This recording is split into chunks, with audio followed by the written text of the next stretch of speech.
videoaula de hoje irá abordar a crise de 1929, tema presente no currículo de História dos terceiros anos do ensino médio.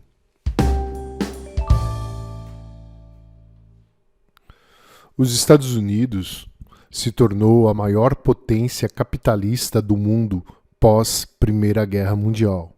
Sua produção industrial e agrícola abastece o mercado interno, o mercado europeu e também o mercado latino-americano. Os Estados Unidos vivem um momento de euforia, uma crença no progresso da tecnologia industrial, com repetidos recordes de produtividade, uma agricultura mecanizada com sucessivas safras recordes, facilidade de crédito e os Estados Unidos, naquele momento, eram o maior credor dos países europeus.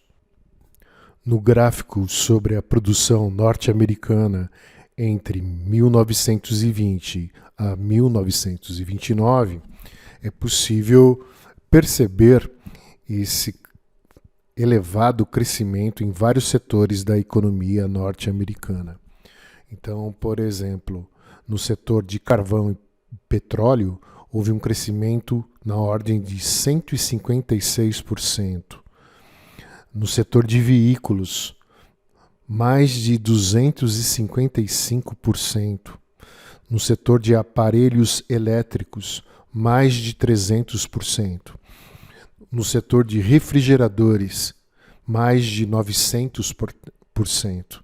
Então, ao longo da década de 20, a economia americana permaneceu aquecida com altos índices de produtividade. Já na década de 20, nós temos esse modelo de consumo americano, denominado de American Way Life. A crença na eterna prosperidade e o outro lado da prosperidade, que era também a concentração de renda em alguns setores da sociedade norte-americana. Os lucros dos empresários e dos grandes fazendeiros continuavam crescendo, enquanto os salários dos trabalhadores eram mantidos em níveis baixos. A explosão do consumo estava ligada também a uma grande oferta de crédito. Por outro lado, a Europa já dava sinais da sua baixa capacidade de cumprir seus compromissos com os bancos norte-americanos.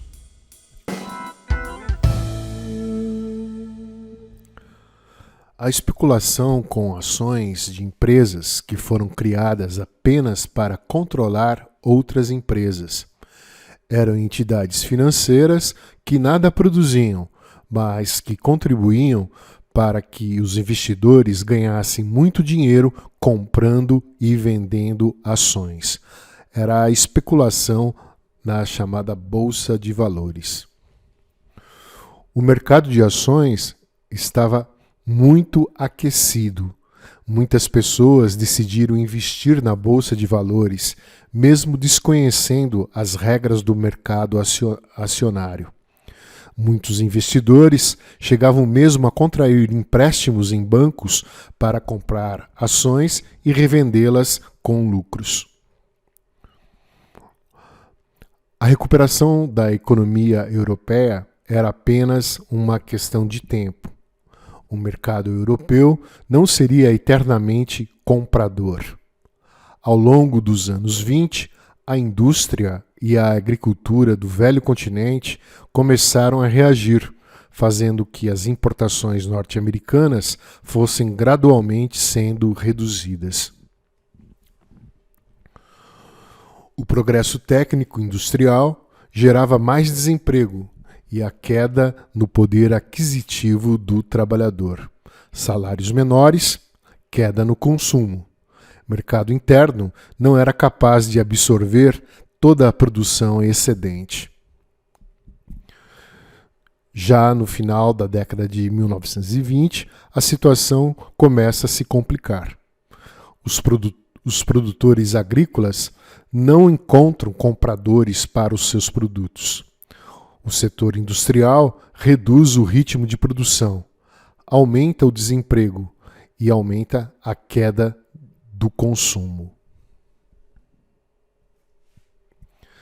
Nas cidades industriais, uma massa de desempregados fazia fila diante de qualquer oferta de trabalho.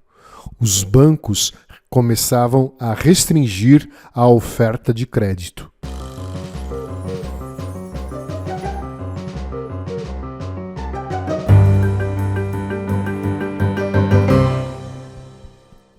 Milhões de pessoas não conseguiam honrar seus compromissos. Não havia como pagar os empréstimos. Na Bolsa de Valores de Nova York, à medida que o desemprego aumentava, que os estoques se mantinham elevados por falta de compradores, que vários países adotavam leis protecionistas e aumentando as dificuldades nas exportações. E que a confiança geral se abalava. As cotações das ações simplesmente despencaram. Isso ocorreu porque muitos acionistas, preocupados com a saúde financeira das empresas, procuraram vender o mais rápido possível todos os seus papéis, as suas ações, na Bolsa de Valores.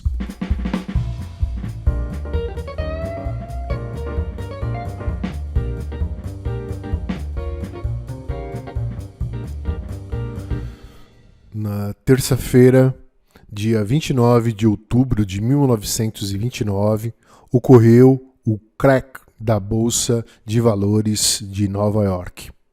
Não havia mais possibilidade de fazer negócios na bolsa, pois todos queriam apenas vender as ações que possuíam por qualquer preço.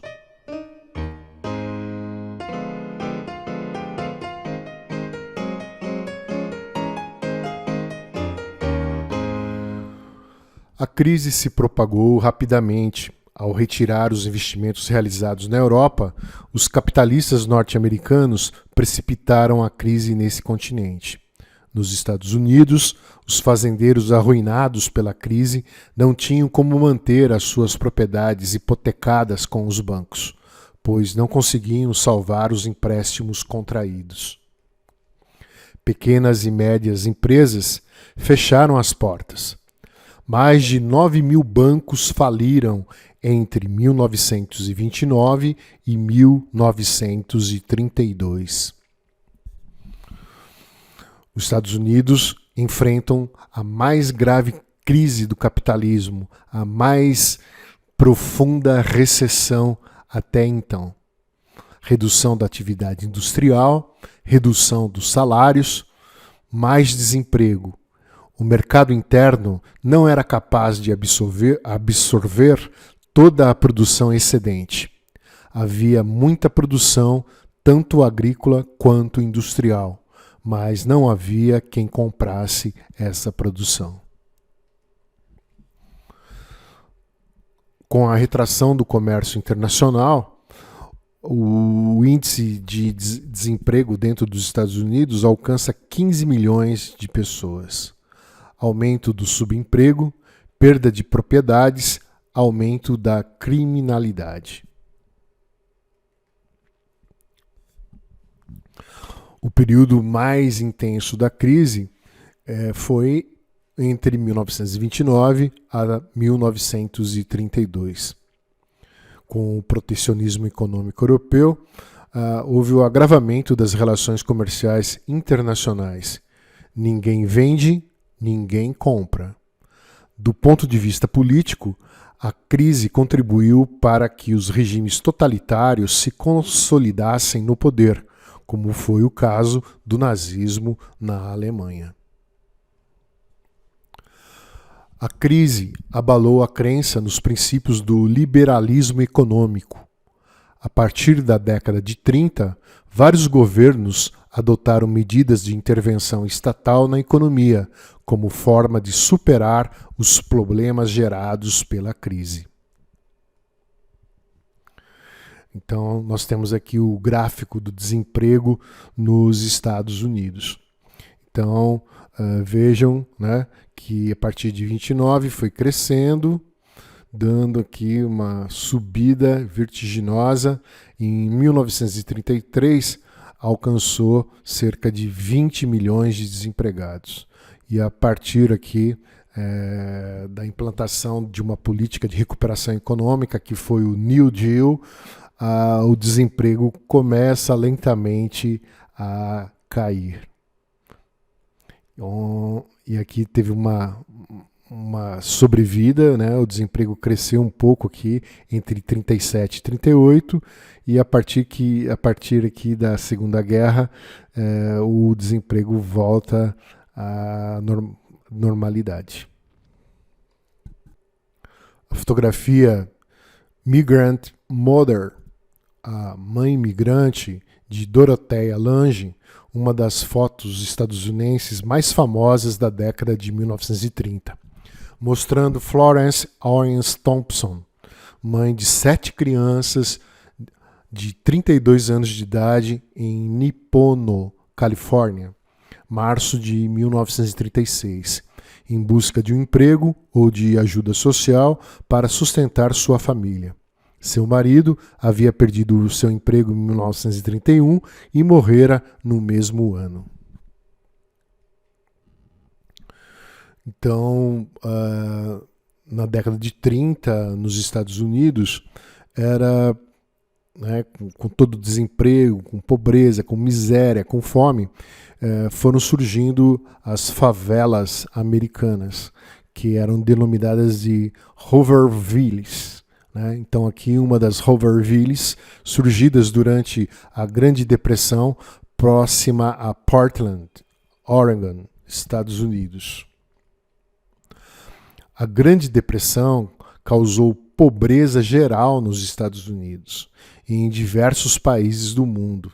Aqui, uma família desempregada vivendo em condições miseráveis em Elm Grove, em Oklahoma, nos Estados Unidos.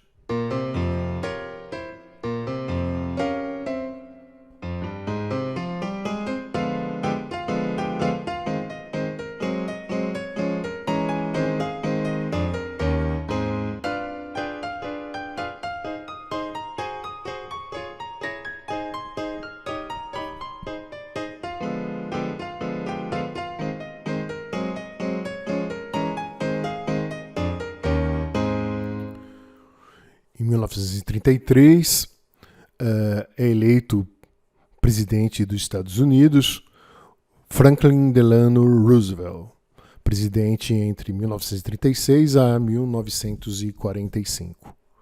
O governo Roosevelt colocou em prática um programa de reformas econômicas e sociais que ficou conhecido como New Deal, ou o Novo Acordo. O novo plano, que tinha como base teórica o pensamento do economista John Maynard Keynes, enfatizava a necessidade do Estado intervir na economia, apontar novos caminhos e impor medidas que pudessem corrigir os rumos da ordem capitalista.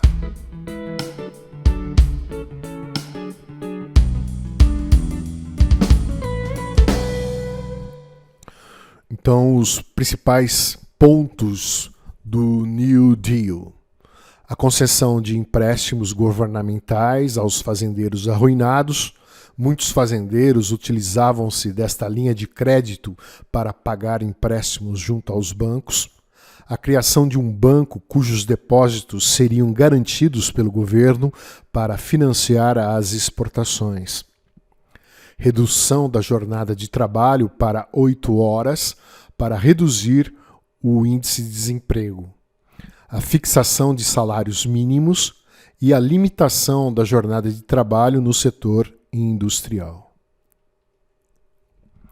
O lançamento de um grande programa de obras públicas para absorver os desempregados.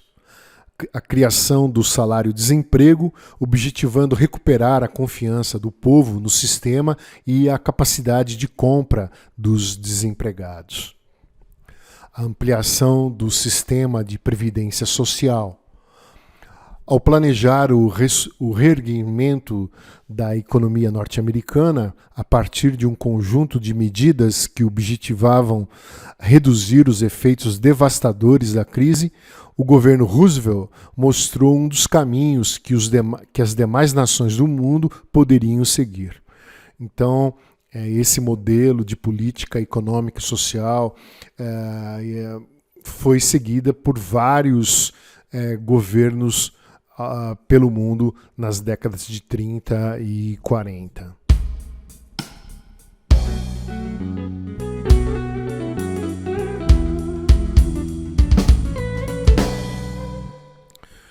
Então, se tornava-se comum, né, filas de famílias esperando por ajuda financeira.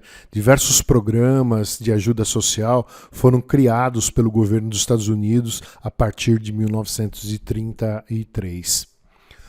A crise de 1929 contribuiu para que a economia capitalista se tornasse ainda mais monopolista. Com a falência de pequenas e médias empresas, as grandes companhias concentraram ainda mais a produção, tornando-se ainda mais poderosas.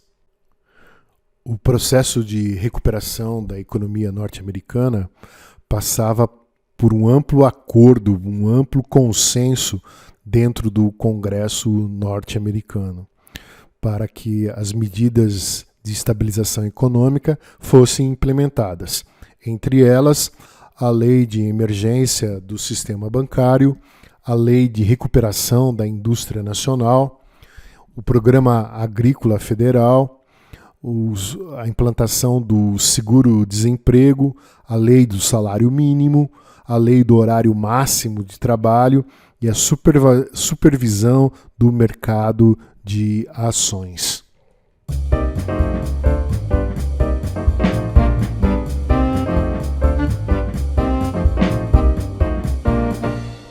O chamado Estado de Bem-Estar Social, ou Welfare State, é uma concepção onde o Estado se apresenta como o agente da promoção social e organizador da economia. Nesta orientação, o Estado é o agente regulamentador de toda a vida social, política e econômica do país, em parceria com sindicatos e empresas privadas em níveis diferentes de acordo com o país em questão. Cabe ao Estado de Bem-Estar Social, ou Welfare State, garantir serviços públicos e proteção à população. Essa forma de organização política e social que se originou da Grande Depressão e se desenvolveu ainda mais com a ampliação do conceito de cidadania. A política keynesiana, adotada por vários outros países, serviu de base para a instalação do Welfare State, o Estado de Bem-Estar Social. Tratou-se de uma política que se estendeu até a década de 70 do século XX, quando a mais completa liberdade de mercado, somada à ideia de Estado mínimo, passou a ser construída com o objetivo de consolidar o chamado Estado neoliberal.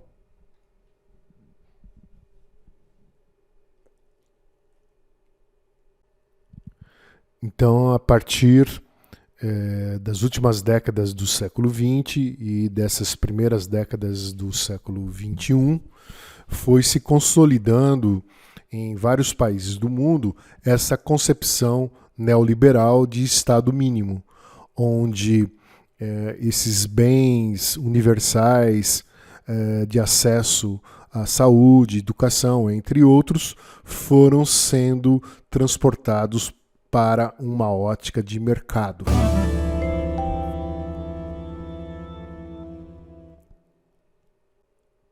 Recentemente, com os efeitos da pandemia, vários governos em diferentes países espalhados pelo mundo tiveram que revisitar algumas práticas intervencionistas. Foi sendo necessário uma ajuda do Estado na economia, bem como a ajuda do Estado aos indivíduos, né, auxílio-desemprego, reforço nos serviços de saúde, ou seja, houve uma necessidade da retomada de alguns antigos princípios da presença do Estado em vários setores. Então, desta forma, nós estamos concluindo esse estudo a respeito desse tema tão importante do Entre Guerras, que é a crise de 1929. Acompanhe as outras videoaulas no canal História Ensina Edu, como também no blog historiaensinaedu.blogspot.com, onde você encontra materiais complementares a todas essas temáticas que são trabalhadas nas nossas videoaulas. Muito obrigado pela atenção e até a próxima videoaula.